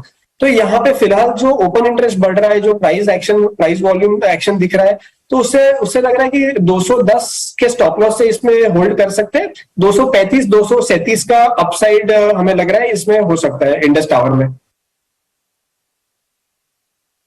ये तो इंडस टावर पे व्यू है। इनफैक्ट आज सारे टेलीकॉम एंसिलरी चल रहे हैं। इंडस टावर की बात करें आप, ITI की बात करें आप, यहाँ सब और इस स्पेस में काफी ज्यादा वाइब्रेंस है। जस्ट बिकॉज इस टेलीकॉम स्पेस से आपको कुछ पसंद आता है टेलीकॉम एंसिलरी से, हिमेन? एक्चुअली आपने इंडस टावर्स की बात की। आई थिंक मुझे तो सच पूछिए तो इंडस टावर्स ही अच्छा लग रहा है। आई थिंक अच्छी पैटर्न है, वीकली चार्ट पे बॉटम आउट हो चुका है। यस, नियर टर्म में 225 के रेजिस्टेंस है, लेकिन अगर आप 6-8 महीने का व्यू लेंगे प्रियंका तो ये 240 के ऊपर 280 और 290 तक दिख सकता है। तो टेलीकॉम में मेरे हिसाब से एंसिलरीज में I think Indus tower looks good. Alright, ठीक है। तो इंडस टावर एक और व्यू, लेकिन यहाँ पे पूरा स्पेस ITIO HFCL आज तो अच्छी खासी बज है, मूव है। इनफैक्ट इंडस टावर में कल भी मूवमेंट थी, लेकिन बाकी सारा स्पेस जो है, बाकी दूसरे स्टॉक जो है वो आज रिएक्ट कर रहे हैं। लेकिन एक और स्पेस जो हम ट्रैक कर रहे हैं वो है रियल एस्टेट स्पेस। अब रॉयल रियलिटी आप देखें, अब 2% की तेजी है। इनफैक्ट आज DLF भी कॉल थी, हमारे एक्सपर्ट्स पैनल पे एक्सपर्ट्स की किसी की DLF कॉल थी। ओबरॉय रियलिटी हम देख रहे हैं, मैक्रोटेक डेवलपर्स के इनफैक्ट MD और CEO के साथ एक खास कॉन्वर्सेशन अजय ने भी की, अभिषेक लोढ़ा से उन्होंने बात की। इनफैक्ट एक बार आपको चले वो चंक फिर से सुनवाते हैं, कितने बुलिश कमेंट्री उन्होंने दी, क्या व्यू निकल कर आ रहा है, उसी से आपकी कन्विक्शन बढ़ेगी इस पर्टिकुलर स्टॉक पे भी। आइए एक बार वो सुनवाते हैं। लोढ़ा भारत का सबसे बड़ा रियल एस्टेट डेवलपर है और इसके साथ साथ हमारी एक इच्छा है कि हम दुनिया में हाउसिंग इंडस्ट्री में सस्टेनेबिलिटी के फील्ड में सबसे बड़े लीडर बने। इसके चलते हुए हमारी कंपनी का गोल है कि 2035 तक हम net zero carbon emitting company बने, और जो अभी तक हमने प्रोग्रेस की है वो पिछले 18 महीनों में हमारे एमिशंस को हमने 50% से कम कर दिया है। और हमारी अब इस डेवलपमेंट्स के मद्देनजर रखते हुए हमारी आशा है कि हम 2035 के काफी पहले हमारा नेट जीरो गोल अचीव कर लेंगे। जैसे कि हम ये प्रोग्रेस कर रहे हैं, हम चाहते हैं कि ना केवल हम बट पूरी हाउसिंग इंडस्ट्री और पूरी रियल एस्टेट इंडस्ट्री इंडिया में, जिसके कारण से काफी ग्रीन हाउस एमिशंस का उत्पादन होता है, उस इंडस्ट्री में ये सारी बेस्ट प्रैक्टिसेस जो हमारी लर्निंग्स हैं, हमारी जो नॉलेज है वो शेयर की जाए फ्री ऑफ कॉस्ट, ताकि पूरे भारत में जो प्रधानमंत्री जी ने एक आह्वान किया है कि भारत 2070 तक नेट जीरो कार्बन होगा, तो रियल एस्टेट इंडस्ट्री 2070 तक ना वेट करे पर 2040 तक ही पूरी real estate industry net zero carbon बने। और इसलिए हमने RMI, जो दुनिया का एक लीडिंग रिसर्च इंस्टीट्यूशन है, नॉन प्रॉफिट इंस्टीट्यूशन है, उसके साथ में Lodha net zero urban accelerator का हमने ये स्टार्ट किया है। और इसके साथ साथ में हम कोशिश ये करेंगे कि दुनिया की जो बेस्ट थियोरीज हैं, बेस्ट प्रैक्टिसेस हैं सस्टेनेबल डेवलपमेंट की, वो इंडियन कॉन्टेक्स्ट में ट्राई की जाए, जो उसमें अच्छा काम हो और जो उसमें सक्सेसफुल हो, उसकी नॉलेज फ्री ऑफ कॉस्ट सभी के साथ शेयर की जाए, ताकि भारत में जो एक सस्टेनेबल डेवलपमेंट, हमारा जो एनवायरनमेंट के प्रति, हमारा जो नेचर के प्रति एक श्रद्धा का भाव है, उस भाव को अच्छी तरह से रियल लाइफ में इंप्लीमेंट करने के लिए हाउसिंग इंडस्ट्री लीड ले। इस कारण से लोढ़ा ने इस एक्सेलरेटर की निर्माण का स्टार्ट किया है।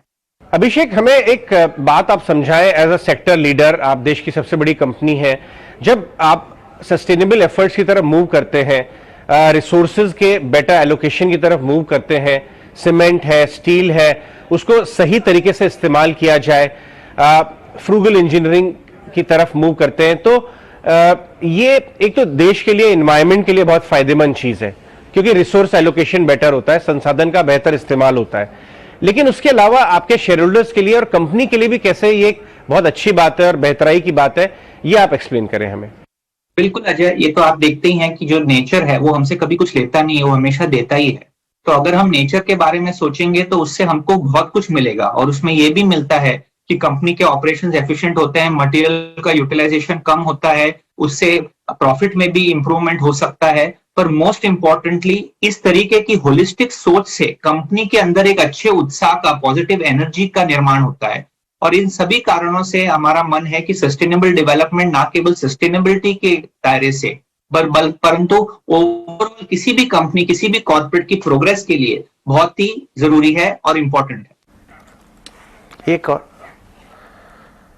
ऑलराइट, ये अभिषेक लोधा कह रहे थे कि बहुत सारे सस्टेनेबिलिटी एफर्ट्स ले रहे हैं वो, जिससे ईएसजी फंड्स अट्रैक्ट होते हैं।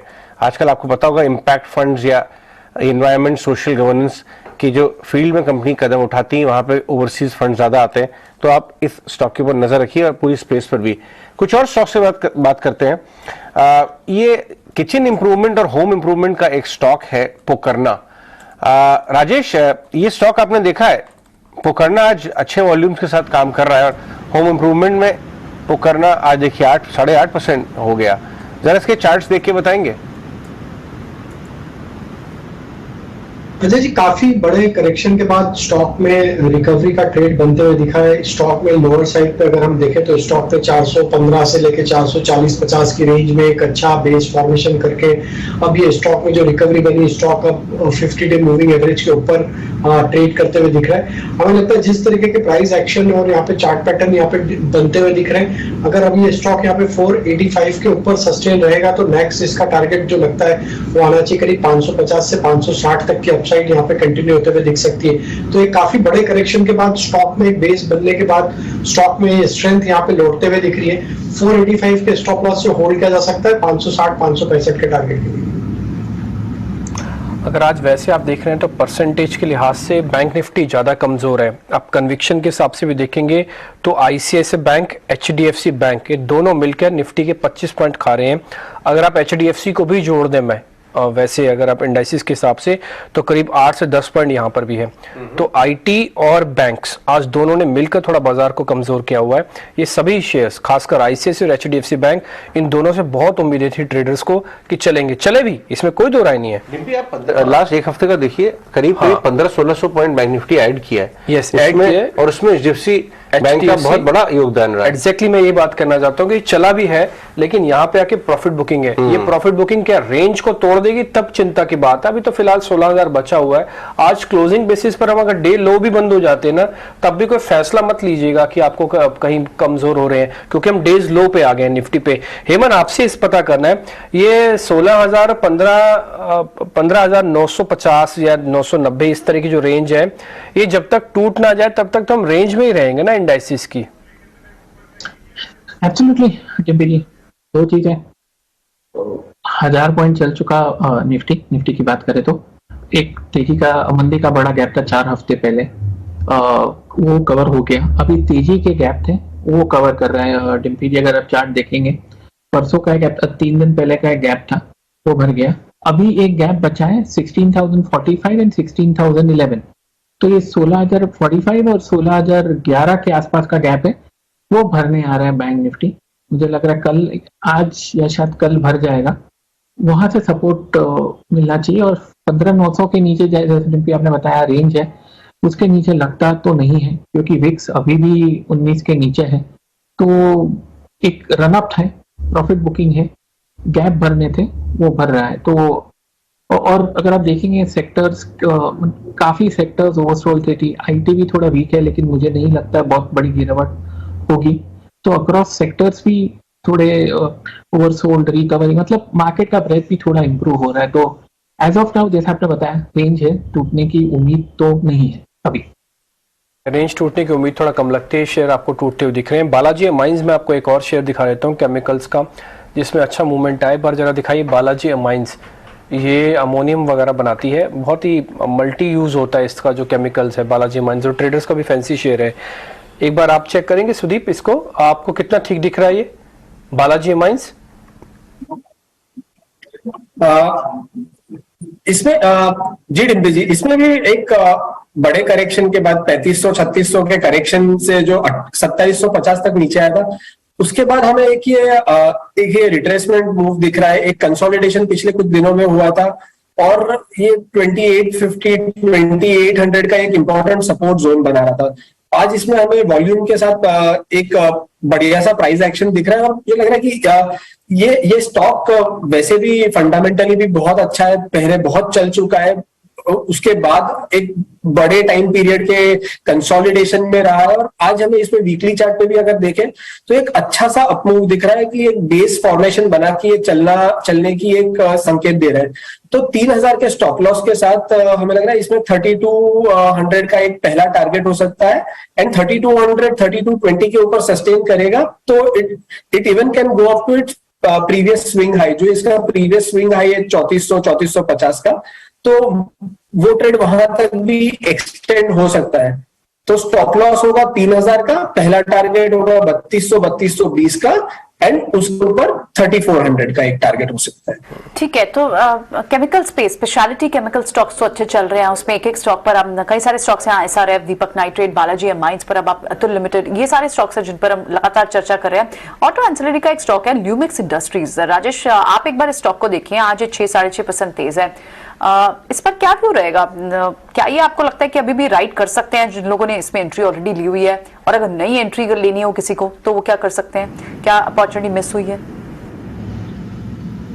तो प्रियंका जी, काफी स्ट्रॉन्ग रनअप स्टॉक में लोअर साइड से देखने को मिला। स्टॉक में अगर हम देखें तो ऑल द वे स्टॉक अगर हम पिछले 3-4 महीने का सेटअप देखें तो 750-800 रुपए से ऑल द वे 1400 की तरफ बढ़ते हुए दिखा है। जिस तरीके से स्टॉक में ये स्ट्रॉन्ग रनअप पिछले 3-4 महीने से कंटिन्यू होते हुए दिख रहा है, हमें लगता है ये स्टॉक के अगर थोड़े से लॉन्गर पीरियड के सेटअप देखें तो ये स्टॉक का जो अब नेक्स्ट मेजर हर्डल है वो करीब आता है 1550-1600 के आसपास।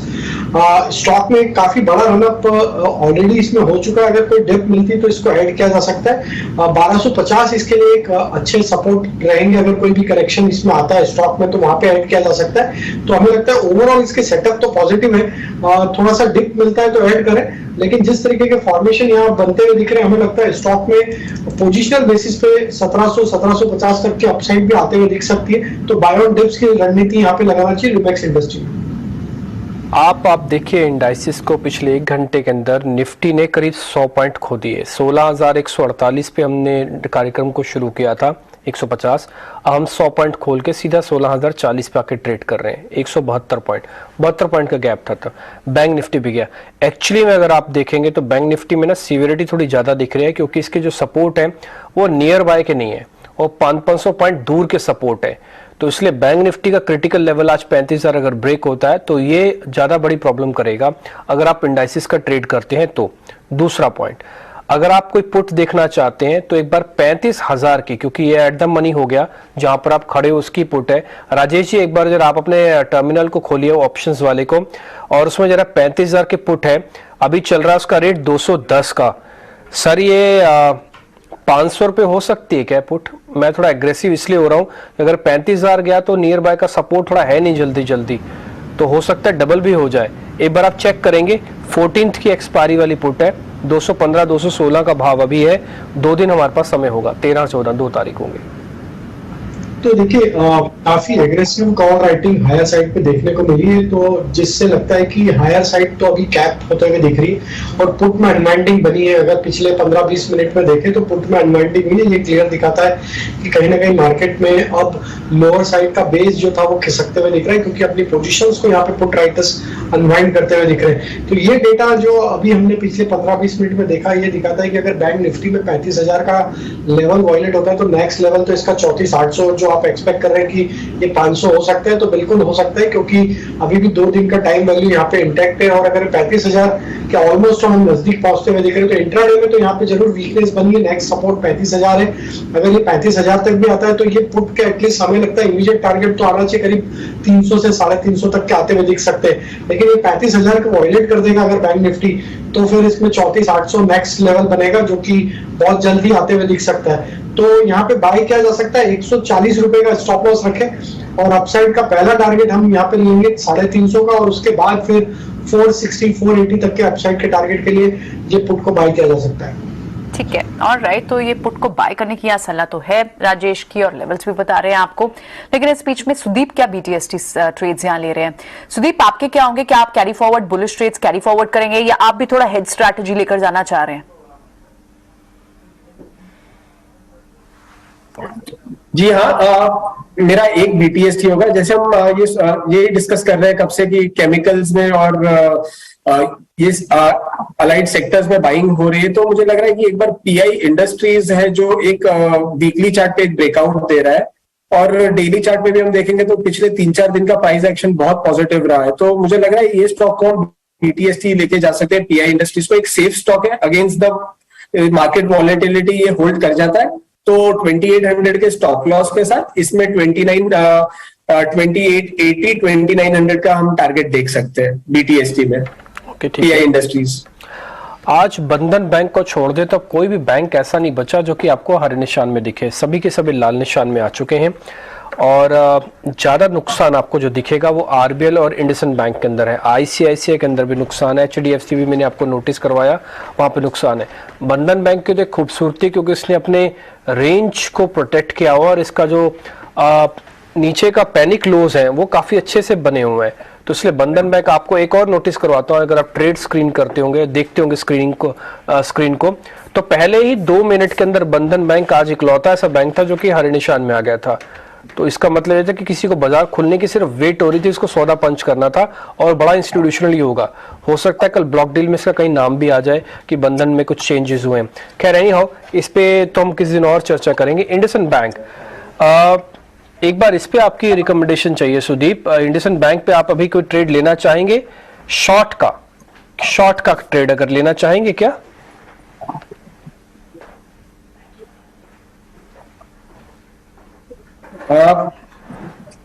जी हाँ, इंडसइंड बैंक अगर हम देख रहे हैं पिछले कुछ दिनों से 855 860 के रेजिस्टेंस को क्रॉस नहीं कर पा रहा है, और थोड़े मीडियम टर्म चार्ट्स पे अगर देखें तो ये लोअर टॉप लोअर बॉटम के ही फॉर्मेशन में है।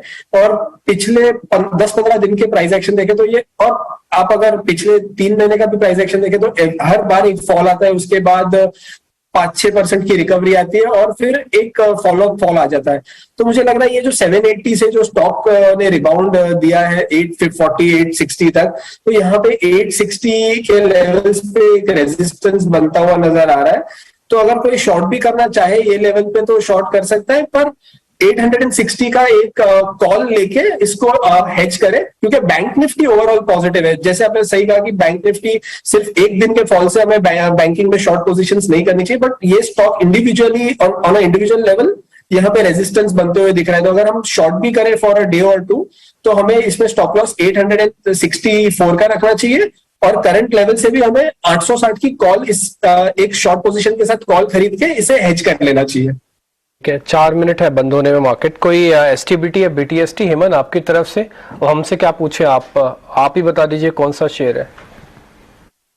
STBT TVS मोटर DBG, क्योंकि ओवरबॉट है, अर्ली चार्ट पे वीकनेस आ रही है, आज डाउनवर्ड की रिवर्सल देने के मोड में है। STBT TVS मोटर छोटा क्या होगा कल सुबह, क्या रेट मिल जाएगा सर इसको अगर बेचते हैं तो अभी लेके जाएं तो?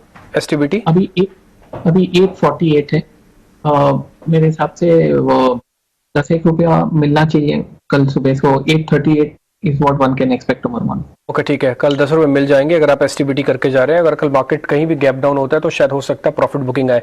M&M को भी लिस्ट में रख सकते हैं आप, लेकिन ये ज्यादा अच्छा है TVS मोटर्स को, क्योंकि थोड़ा पहले भी चला और इसके अंदर फटीक थकावट के साइन आपको थोड़े पहले ज्यादा अच्छे से आपको आते हुए दिख रहे हैं। 3 मिनट रह गए मार्केट की आज की क्लोजिंग को, और अभी प्रियंका के पास हम चलेंगे वॉल पे और उनसे पता करेंगे पूरा मार्केट का एक्शन। लेकिन ठीक उससे पहले आज का मार्केट का जो सेटअप है, आज की जो क्लोजिंग है वो बहुत अच्छे नहीं हो रही है।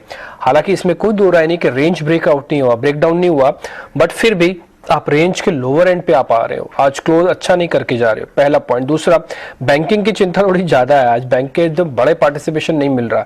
50 शेयरों का सेटअप होता है निफ्टी के साथ, तो कुछ ना कुछ चर्निंग होती है सेक्टोरियल, बट बैंकिंग के अंदर एक तरफा हो जाएगा।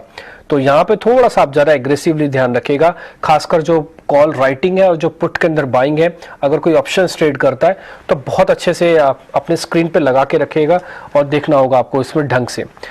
प्रियंका के पास चलते हैं। क्लोजिंग वॉल चेक कर लेते हैं एक बार, कहाँ पे आज कैसे क्लोजिंग हो रही है प्रियंका? बिल्कुल शुक्रिया डिम्पी। देखिए आपने खुद ही बताया अभी कि बाजार थोड़ी सी वीक क्लोजिंग तो दे रहा है और जिस तरह से बैंकिंग स्टॉक लास्ट 1 आवर में वीक हुए हैं, उन्होंने जरूर प्रेशर और बढ़ाया है, ड्रैग किया है। तो मेजरली जो आपके लिए आज ड्रैगर्स रहे लास्ट 1 आवर में वो आपके लिए बैंकिंग स्पेस के स्टॉक्स हैं। लेकिन 16,000 एक इंपॉर्टेंट साइकोलॉजिकल लेवल भी है, सपोर्ट भी है, उसके ऊपर हम क्लोज हो रहे हैं। तो देखना होगा कि कल निफ्टी और बैंक निफ्टी इन दोनों को लगता है कि एक डिवाइडेड व्यू के साथ देखना होगा। निफ्टी स्टॉक्स में जरूर एक बार बात कर रहे थे कि वहां गेनर्स कहाँ निकल कर आए। जो निफ्टी के गेनर्स थे उसमें आपको सिलेक्टिव स्पेसेस से दिखे, या तो मेजरली रीबाउंड पे दिखे, कोई बड़ी सेक्टोरल लीडरशिप आज को क्लियरली आपको नहीं दिखाई दी आज के ट्रेड में। लेकिन mid cap small cap space में आपको स्टॉक्स अच्छा परफॉर्म करते हुए कई सारे जरूर दिखाई दिए। निफ्टी गेनर्स में एनटीपीसी जो इसमें जिसका न्यूज का ट्रिगर है, जिसके चलते आप देख रहे हैं कि one of the top gainer NTPC था। अपोलो हॉस्पिटल पे सीएलएसए की रिपोर्ट आई, वहां पर आप देख रहे हैं अच्छी तेजी थी। भारतीय एयरटेल कल हमने देखा था 5% तक वीक हुआ था बिकॉज मार्केट एक्सपेक्ट करी थी एक न्यू एंट्रेंट है, लेकिन actually spectrum high spectrum cost बढ़ जाएगी ऑक्शन की कॉस्ट, जिसकी एंटिसिपेशन में कल बहुत अच्छा प्रेशर भारतीय एयरटेल देख चुका है और आज एक टेक्निकल रीबाउंस की तरह आप देख रहे हैं। अदानी पोर्ट्स, अदानी स्टॉक्स तो ऑलरेडी बजिंग है और अदानी पोर्ट्स की हम थोड़ी देर पहले भी बात भी कर रहे थे विलिन बुलंजकर से, जो बता रहे थे कि अदानी पोर्ट्स यहाँ से डबल हो जाएगा। आज one of the top gainer भी अदानी पोर्ट्स है। लूजर कहां से आपको निकल कर आए हैं? थोड़े से ऑटो स्पेस के स्टॉक्स आपको एग्जॉस्ट होते हुए तो दिखाई दे रहे हैं। मारुति हो, हीरो मोटोकॉर्प हो, वहां पर अब थोड़ी सी थकान दिख रही है और आज one of the top loser भी ऑटो स्पेस से है। आयशर मोटर पर आप प्रेशर देख रहे हैं। मेटल स्पेस कल रीबाउंड अच्छा हुआ था, कल पिछले 2 दिन की बात करें, लेकिन वो न्यूज कहीं ना कहीं उस पर और थोड़ी अपडेट्स आए कि गवर्नमेंट की तरफ से कोई ऐसे क्लैरिटी नहीं कि एक्सपोर्ट ड्यूटी स्टील या मेटल पैक पे हटाई जाए। तो शायद आज एक फिर से आपको मेटल स्पेस पे अच्छा प्रेशर देखा। One of the counter from aluminium pack Hindalco, वो भी लूजर आज रहा। आप फिर से एफएमसीजी स्पेस में जिस तरह से लास्ट वीक की अच्छी मूव दिखाई दी है, ब्रिटानिया हो, नेस्ले हो, लेकिन वहां आप टिपिकली एक प्रॉफिट बुकिंग आप देख रहे हैं। तो लूजर्स में आपके लिए ब्रिटानिया भी एक one of the top 5 losers में ब्रिटानिया का नाम भी शामिल होगा। एफएनओ गेनर्स में अगर हम बात करें तो क्लियरली अगर बहुत क्लियर किसी सेक्टर पे अगर आपको आज लीडरशिप नहीं दिखी, लेकिन जिस पैक ने सिलेक्टिव पैक्स ने जरूर अच्छा परफॉर्म किया है। One of the pack is real estate for sure. अगर एफएनओ गेनर्स की आप बात करें तो उसमें आपको ब्रॉय, इसके अलावा गोदरेज प्रॉपर्टी, एनबीसीसी, इन स्टॉक्स में मोमेंटम जरूर आज के ट्रेडिंग सेशन में देखने को मिला। ये one of the top gainers भी थे। पीएसयू बैंक्स में आप देखेंगे ना, लास्ट 1 आवर की अगर आप ये गिरावट को छोड़ दें तो कई सारे मिड कैप पीएसयू बैंक्स थे। बंधन बैंक हो, कैनरा बैंक हो, बैंक ऑफ बड़ौदा हो, ये सारे परफॉर्म कर रहे थे। इसके अलावा एफएनओ गेनर्स में आपको डिक्सन जैसे स्टॉक भी दिखाई दे रहे हैं। यहाँ पर भी ट्रिगर आपको टेलीकॉम एंसिलरी हो, एंसिलरी मेकर्स हो, और आई थिंक काफी ज्यादा अब इसमें भी वैल्यू इमर्ज होती हुई दिखाई दे रही है। डिक्सन काफी एक्टिवली ट्रेडेड रहता है ये स्टॉक भी। आज आप यहाँ पर भी देख रहे हैं one of the F&O gainer था। एंड एक व्यू जो आईटी पैक का एक बड़ा ट्रिगर बाजार जो दिख रहा है वो है एचसीएल टेक के आज रिजल्ट्स कैसे आते हैं। थोड़े से वीक सेट ऑफ नंबर्स आते हैं जो हमने एक प्रीव्यू तैयार किया है on the basis of the estimation from the analysts. वहां पर आप क्लियरली देखेंगे तो लार्ज कैप आईटी, इन्फोसिस हो, विप्रो हो, एचसीएल टेक हो, वहां पर प्रेशर आज के दिन भी है। तो रिजल्ट से पहले ये काउंटर्स वीक है, लेकिन ऑन द कॉन्ट्रेरियन आप मिड कैप आईटी को देखेंगे, माइंडट्री हो, कोफोर्ज हो, वहां पर आपको फिर भी अच्छे मूवमेंट दिखाई दे रहे हैं। और one of the F&O gainers में आपको माइंडट्री भी स्टॉक दिखाई देगा। सो ओवरऑल बाजार 16,000 के पास क्लोजिंग दे रहा है, उसके ऊपर ही क्लोजिंग दे रहा है, लेकिन बैंक निफ्टी यहाँ से थोड़ा सा वीक हुआ और लास्ट 1 आवर में जिस तरह की वीकनेस जो ड्रैग की है बाजार ने इंडेक्स को मेजरली, वो बैंकिंग काउंटर्स ने ड्रैग किया। तो देखना होगा कि कल किस तरह से इसकी बैंकिंग स्टॉक्स परफॉर्म करते हैं। हालांकि व्यू भी अगर आप यहाँ पे देखें तो एडवांस और डिक्लाइन रेशियो भी देखते हो, डिक्लाइन साइड पे आपको लगभग 1200 शेयर देखने मिल रहा है और गिरने वाले सिर्फ आपको 800 स्टॉक्स दिखाई दे रहे हैं। तो आज ओवरऑल बाजार में अदानी स्टॉक से मिलकर अच्छा खासा परफॉर्म किया। एक रिपोर्ट आई जिसके बाद हमने उस पर एक्सटेंसिव एक चर्चा भी की और उसमें कई सारे स्टॉक रिकमेंडेशन भी व्यूअर्स के लिए निकल कर आई। लेकिन आज जब आप वॉच आउट करेंगे क्लियरली सीपीआई फिगर्स आने, आईपी नंबर्स आने हैं, कल यूएस के इन्फ्लेशन नंबर्स आने हैं। तो ये 2-3 ट्रिगर्स है बड़े जिसे बाजार शायद वॉच आउट करना चाह रहा है और उसके बाद नेक्स्ट लेग ऑफ मूव करना चाह रहा है। तब तक शायद बाजार एक कंसोलिडेशन के फेस में रह सकता है, ये एक्सपर्ट्स का मानना है। तो फिलहाल मार्केट का एक्शन, आज दिन भर के एक्शन में कई सारे स्टॉक्स और स्पेसेस पे हमने बात की, चर्चा की। इसी को यहीं रैप अप करते हैं। कल फिर आपसे ओपनिंग में होगी मुलाकात। हमारे सारे एक्सपर्ट्स का बहुत बहुत शुक्रिया जिन्होंने आज समय दिया और अपनी ट्रेडिंग पिक्स हमारे व्यूअर्स तक शेयर की। हेमेन, राजेश, सुदीप, बहुत बहुत शुक्रिया आप सभी का आज शो में बने रहने के लिए। तो चलिए मुझे भी दीजिए इजाजत, कल फिर होगी आपसे मुलाकात, लेकिन 3:30 के बाद भी, मार्केट के बंद होने के बाद भी बाजार से जुड़ा हुआ, कॉर्पोरेट वर्ल्ड से जुड़ा हुआ, बिजनेस जुड़ा, इकोनॉमी से जुड़ा हुआ सारा एक्शन आप ईडी न्यूज़ प्रदेश पे लगातार देख सकते हैं। नमस्कार।